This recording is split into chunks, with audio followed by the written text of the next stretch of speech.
Welcome to Preservation Perspectives. I'm your host, Monica Rhodes. As a part of our ongoing efforts to amplify the work of professionals and expand heritage conversations, the Advisory Council on Historic Preservation is highlighting innovative leaders in our field. I'm very pleased to welcome Dr. Alexandra Jones, an education leader focused on community outreach and service. Dr. Jones is the founder and president of Jones Archaeology Consulting and founder and CEO of Archaeology in the Community. She completed her PhD in historical archaeology at the University of California, Berkeley in 2010. Her work focuses on African diaspora archaeology, community archaeology, and archaeology outreach. Dr. Jones has been an archaeology educator for more than 16 years, focused on making archaeological knowledge accessible to all. She also worked for the PBS television show Time Team America as the archaeology field school director, where she directed field schools for junior high and high school students. Her current research projects are the State Little Princess Archaeological Project in St. Croix and the Morningside Tabernacle number 88 Moses Cemetery in Cabin John, Maryland. Dr. Jones serves as the president for the Society of Black Archaeologists, the current president of the St. Croix Archaeological Society, an academic trustee for the Archaeological Institute of America, and she serves as the chair for the Cultural Property Advisory Committee for the United States, appointed by President Biden. Thanks for joining us, Dr. Jones. You devoted your career to archaeology and history. Can you tell us, how did you get interested in this field? Hi, Monica. Thank you for your question. Wow. For me, it was at Howard University. I went there as an undergraduate student. I started out, I think, like most people, wanting to be a doctor, and quickly realized that wasn't my calling in life. And at the time, my mother actually was the one who brought up anthropology and kind of introduced me to it and insisted that I might want to pursue it as a line instead of being pre-med. Mothers are always right. I absolutely fell in love with archaeology, and kind of went on my first excavation while an undergraduate there, fell in love with it, and just kind of never looked back. Yeah. What was that excavation that pulled you in? So I went to Chimchic Mill, Mexico, with a professor there. It was a truly rugged experience. We stayed in the hacienda. I met wonderful people while there. I worked alongside some wonderful Mayan archaeologists who taught me quite a bit about their culture, their heritage. And I think it was working alongside of them and seeing the passion that they had for their own history and heritage. And as we were together, finding artifacts that had been buried hundreds to thousands of years, in some cases, ago, and kind of like seeing the light in their face while I was excited, and just having kind of the current and contemporary world melding with the history and the past all at the same time. Truly made me excited. I left though with ringworm. I lost a whole lot of weight, but it was the thing. I was just like, this is what I want to do with the rest of my life. Like, so yeah, here I am. Yeah. So the ringworm lit the fire. And it was on my face, no less. So it wasn't something I could hide. It was smack. My mother was very appalled when I got off the plane. Well, it was her idea for you to pursue this, so she couldn't be too mad. So that's an incredible journey. Just kind of like your eyes, your interest sparking. The engaging with local expertise. So you left this internship, this summer field school rather, and then fast forward all the way to archaeology in the community, or how did you get to creating and establishing this organization? So for me, I pursued graduate school. So I went on initially to get another master's in history because I wanted to learn a little bit more about archaeology. I just didn't want to jump in feet first. So I went and got a master's in history. And in the evening, I actually took archaeology courses at another university in order to learn more about archaeology and to make sure this is what I really wanted. And then after that, I applied for graduate school at the University of California, Berkeley. And it was while I was there, I had kind of what was my aha moment. I chose Berkeley because they had community service credits, which is kind of unusual that all students coming in were required to do some sort of public outreach, and you had to get a credit every semester for it. So during my first semester, still being new, not really knowing what archaeology was, what I wanted to do with it, I went to a school. And to give you background, I was a substitute teacher all while getting my master's in history. And going to school at night. Okay. And so because being in the classroom was second nature for me, and going and doing this program in schools just felt normal. What didn't feel normal and what bothered me to my core was at the end of the day, a teacher said to one of the other archaeologists, I'll see you next semester. You know, we can't wait. The students are excited. And that bothered me because I knew where I grew up in DC, we didn't have archaeologists, and it was never guaranteed that they would come back. And so I made it my personal mission. I went to my advisors and I was just like, I wasn't going to do outreach anymore in California. I would only do it in DC. And they laughed at me initially because they were like, are you serious? You're going to fly and they realized I was serious. And Berkeley had funding. So the very next semester when I decided to do it, it was basically whatever you spend will reimburse you because it's part of the school initiative. That actually became the seed funding for my nonprofit. And it was the kickoff to me starting my nonprofit. So while I was in graduate school, something I never advised to people, I started a company based in DC, where my actual dissertation research was based in this region. And yeah, the company got started because of my community service and public service credit that the university required. Wow. And so archaeology in the community, can you tell us a little bit about that and how has it benefited, you know, young people in DC and just, you know, the DMV in general? Yeah, so it's wild. This comes at a perfect time. We are officially celebrating 15 years of having the organization this March. So we will be 15 years old. Congratulations. 15 years, we have been vigorously supporting the DMV region. We have grown in over the 15 years. So all of our programs are free for youth. Anybody, any teacher, any organization, church groups, anybody who wants to host a program for youth to expose them to archaeology can come to us and we'll work with them to host the program.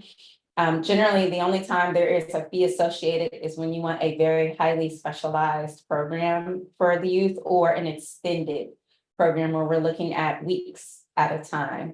But since our inception, we have literally covered all of the Delmarva region. So for people who don't know, Delaware, Maryland, Virginia, DC.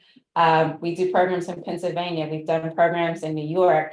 We are partnering with Mobile, Alabama for Africatown. We're also doing projects, a curriculum designed with the Tulsa, Oklahoma project centered around Greenwood. We've partnered with the State Department and did programs in Belize for 4 years. We've done programs in Haiti at the Sans Souci site to teach all of the youth in Milo about archaeology. We have been in St. Croix now for 7 years. So for a small project that kind of started out as just, I wouldn't let another child in DC go without being able to say they could see an archaeologist, we have grown exponentially. Wow, that's incredible. And for those watching, I would highly encourage you to check out Archaeology in the Community. It's a fantastic organization that I've been following for years. So Alex, of course, you don't have enough to do at all. So you're also the chair of CPAC, and as I understand it, for those, CPAC is an acronym for what? Tell me that again. The U.S. Cultural Property Advisory Committee, right? Which is an important committee, and you're the chair of it. And as I understand it, you are also the first Black woman to chair this committee. So, Alex, can you tell us a bit more about this committee and your role? Yes, the Cultural Property Advisory Committee is a committee of 11 people presidentially appointed. We're all private citizens. And we advise the US government from diverse public perspectives on cultural property matters. So when other countries want to come into agreement with the United States around cultural property matters in their country, they basically come to this advisory committee, and we listen to what they're saying. And each one of us coming from a different area of specialty: archaeology, museum studies, art, just private citizens who are generally interested in these types of matters. We all listen to it, we come together, and we just basically give what is a representation of the public and what their thoughts are concerning these matters, and hand those thoughts over to the US government. And as chair, I just oversee all of that and bring it all together.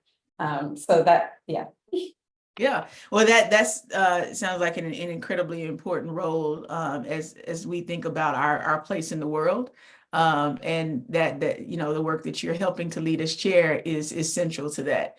And so, shifting gears a little bit, there's also another nonprofit that you are helping, or you leading as president, and that's the Society of Black Archaeologists. So we know that the SBA is, not only creates a network of Black professionals, but works to advance the preservation and sustainability of cultural sites. This is also, again, certainly worthy of following on Instagram and following their website. But Alex, can you tell us more about this organization? Yeah, so similar to what you said, SBA centers the history and material culture of global Black and African communities in the archaeological research. And what we do is we bring a network of scholars together who are concerned around these matters, who research these matters, to basically commune and talk with each other. And so I want to be very clear. Oftentimes when they hear Society of Black Archaeologists, they assume it's only archaeologists who are Black or of African descent. That's actually not the case. We're a very inclusive, diverse organization, but what our focus is the study of Black archaeologies, and what that looks like and how that materializes in all places within the world globally. And that's kind of our aim, is to provide avenues of engagement and training for people to prepare them to do this work in a respectful, ethical way. Yeah. So just so I'm clear, so it's like not archaeology specific. So if there was a preservationist or a conservationist or a historian who wanted to join, membership is open to them as well. Yes.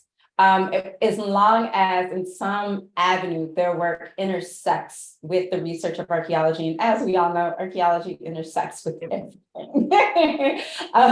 So as long as they have some sort of interest in looking at the material world and history, it's perfect, which is why we also have museum specialists who are in this space, the people who are dealing with the artifacts as they come to the preservation side in an institution that's being housed and displayed for the public. Okay.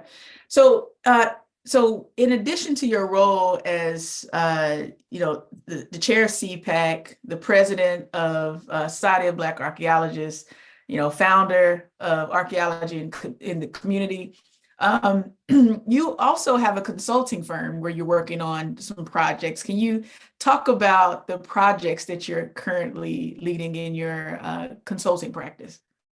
Yeah, so I work with a number of projects. I created this firm out of constantly getting tapped for consulting and advising on specific styles of projects. And so right now I am consulting on the Africatown project from an archaeological standpoint, helping do archaeological analysis of the cemetery, the Plateau Cemetery there, kind of helping establish boundaries, looking to see as they're thinking about irrigation and environmental impacts to this, what can we do? Also helping them develop a database around documentation. I partnered with a colleague at Wake Forest, and we created this very detailed community forward database where citizens are the ones who are actually going throughout the cemetery, documenting each burial, and it's in real time populating into a website. So anybody in the world can now go to the Africatown Cemetery and basically research their ancestors, see where they're buried, see the information about the people in the community as a whole. And then I have a number of other projects that I'm working on, in addition to expanding the organization to St. Croix, so that there'll actually be a firm located in the Virgin Islands as well that can do this labor alongside another partner who's based in the Virgin Islands. So yeah. And for those that are watching that have never heard of Africatown, could you say just a little bit about why that place is so significant? Yeah, so many people may have seen the documentary Descendants on Netflix, and I think that would be a great jumping off point if you do want to learn more about it and the history.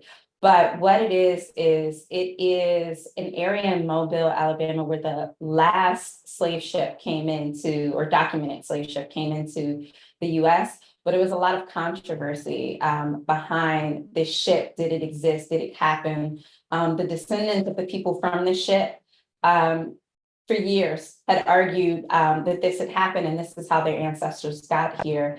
And for years, they were kind of gaslit because there was no ship.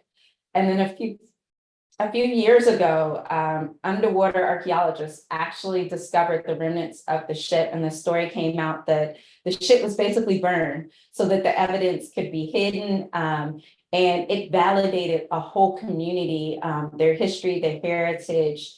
And so we've been seeing kind of the unfolding for the past few years of this community and kind of the vindication that this community is having, and almost like a phoenix, the new rising of this community as they move through and have their history and their heritage told in this light. Yeah, absolutely. And I would also add, in addition to watching The Descendants on Netflix, Zora Neale Hurston's, Bear Coon, where she actually interviewed, one of the last survivors of Africatown. So highly encourage y'all to dig into that.